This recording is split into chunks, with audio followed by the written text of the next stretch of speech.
रामायण के 16 जिंदा सबूतों से वैज्ञानिक भी हुए हैरान। हनुमान जी जब समुद्र को लांघकर सीता मैया की खोज करने के लिए खोजते खोजते श्रीलंका पहुंच गए, तो वहां पहुंचकर किसी कारणवश उन्हें अपना विशाल रूप धारण करना पड़ा और इसी वजह से उनके पैरों के निशान वहां चट्टानी पत्थरों पर जम गए। शायद आपने भी ये कहानी सुनी होगी, लेकिन कई लोग इन कहानियों पर विश्वास नहीं करते। अगर आप भी उनमें से एक हैं, तो आपको बता दें कि श्रीलंका में आज भी वहां के चट्टानी पत्थरों पर हनुमान जी के पद चिन्ह साफ साफ दिखाई देते हैं।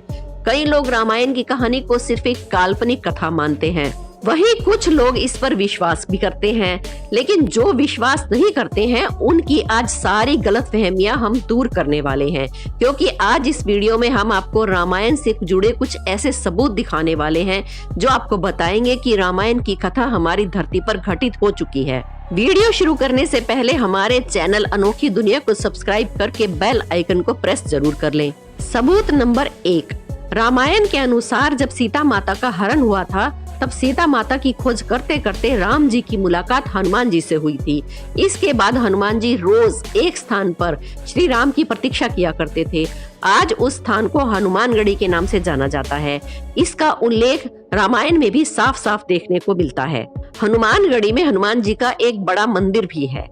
प्रमाण नंबर 2, जब रावण सीता माता का हरण करके श्रीलंका ले गया था, तो अशोक वाटिका में रखने से पहले उन्हें उसने एक गुफा में रखा था।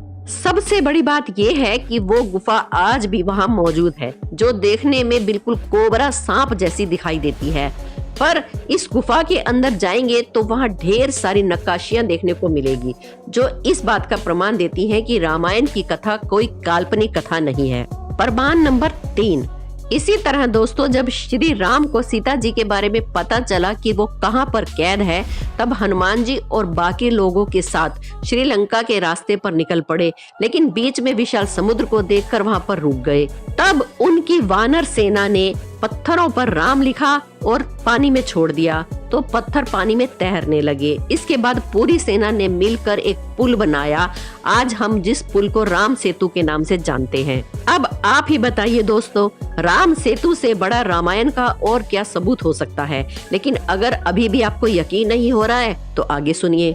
जिन पत्थरों से इस राम सेतु पुल का निर्माण हुआ था, अब भी वो वहाँ पर मौजूद हैं।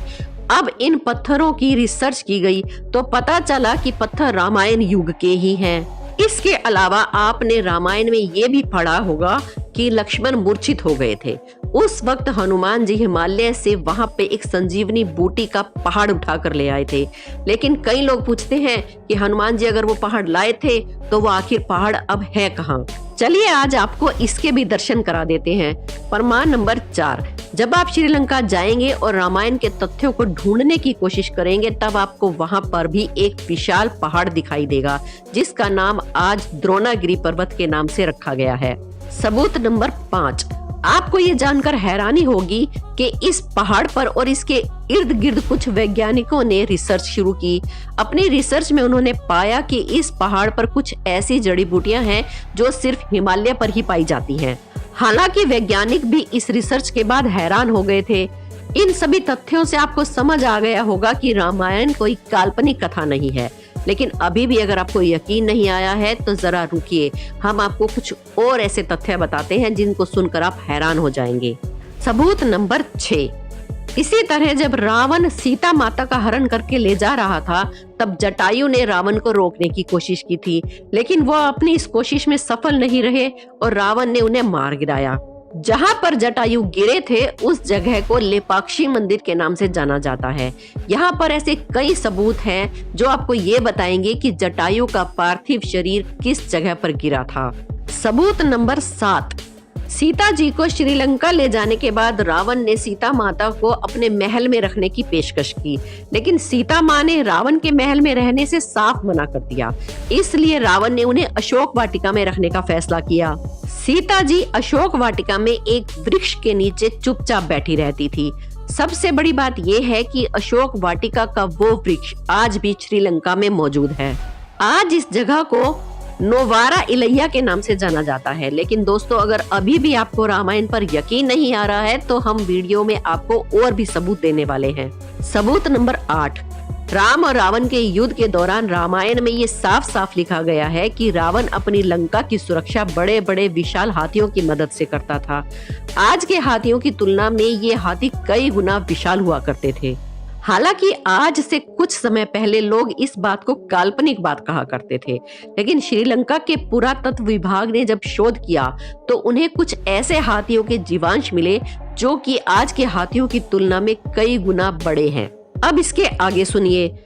रामायण अगर आपने पढ़ी है या देखी है तो आपको इतना तो पता ही होगा कि एक वक्त ऐसा आया था जब हनुमान जी ने अपनी पूंछ से पूरी लंका को जला दिया था। इसका सबसे बड़ा सबूत ये है कि आज भी यहाँ पर काले रंग की मिट्टी देखने को मिलती है, जो ये साबित करती है कि इतिहास में यहाँ एक बहुत बड़ी आग लगी थी। सबूत नंबर 10। रावण का वध करने के बाद एक समय ऐसा आया था जब सीता माता को अपनी पवित्रता साबित करने के लिए अग्नि परीक्षा देनी पड़ी थी। सबसे बड़ी बात यह है कि जहाँ पर सीता माता ने अग्नि परीक्षा दी थी, आज भी वो स्थान पूरी तरह से सुरक्षित है। उस जगह को दीवुरुम्पल्ला के नाम से जाना जाता है। सबूत नंबर 11। राम जी के द्वारा रावण का वध किया गया, लेकिन रावण एक ब्राह्मण था। हिंदू मान्यताओं के अनुसार किसी भी ब्राह्मण की हत्या करना सबसे बड़ा पाप है। इसी पाप से छुटकारा पाने के लिए राम जी ने भगवान शिव की आराधना की। शिव जी प्रकट हो गए और उन्होंने राम जी से कहा कि अगर वो पाप से छुटकारा पाना चाहते हैं तो उन्हें 4 शिवलिंगों की पूजा करनी पड़ेगी। इसके बाद सीता माता द्वारा रेत में एक शिवलिंग बनाया गया। हनुमान जी हिमालय से 2 शिवलिंग ले आए और राम जी ने खुद अपने हाथों से एक शिवलिंग का निर्माण किया, जो आज भी वहाँ मौजूद है। इस मंदिर में आज भी राम जी द्वारा बनाए गए शिवलिंग की पूजा होती है। सबूत नंबर 12। अपने वनवास काल में अयोध्या को छोड़ने के बाद श्री राम नासिक पहुंच गए थे, जिसके बाद वो काफी लंबे समय तक नासिक के जंगलों में ही रहे। इसी बीच एक बार लक्ष्मण ने रावण की बहन शूर्पणखा की नाक काट दी। आपको जानकर हैरानी होगी कि जहां पर लक्ष्मण ने शूर्पणखा की नाक काटी थी, आज भी वो जगह नासिक में मौजूद है, जिसे पंचवटी के नाम से जाना जाता है। सबूत नंबर 13। भगवान राम की तरह रावण भी भगवान शिव का बहुत बड़ा भगत था, इसलिए उसने भगवान शिव का एक बहुत बड़ा मंदिर बनवाया था, जो आज भी मौजूद है। उस मंदिर का नाम कल्याणेश्वर मंदिर है। इस मंदिर में भगवान राम के अलावा रावण की भी मूर्तियां बनी हुई हैं और यहाँ पर लोग भगवान राम के साथ साथ रावण की भी पूजा करते हैं। सबूत नंबर 14। इसके अलावा दोस्तों, आप ये भी जानते होंगे कि सीता माता के पिता का नाम राजा जनक था। अगर आप नेपाल जाएंगे तो आपको वहाँ पर जनकपुरी नाम का एक शहर भी देखने को मिलेगा। यहाँ पर आपको राजा जनक का महल भी मिलेगा। इसके साथ साथ आपको वो जगह भी मिलेगी जहाँ पर राम और सीता का विवाह हुआ था। वैसे रावण की लंका कहाँ है, आप ये भी जानना चाहेंगे। सबूत नंबर 15। आपको बता दें कि हाल ही में शोधकर्ताओं ने श्रीलंका की एक पहाड़ी में कुछ ऐसे अवशेष ढूंढे हैं जो बताते हैं कि यहाँ पर कभी एक बहुत बड़ा महल हुआ करता था। हालांकि यहाँ के हालात देखकर अब ऐसा नहीं लगता कि यहाँ कोई महल है, लेकिन अवशेष बताते हैं कि पहले यहाँ एक महल हुआ करता था। सबूत नंबर 16।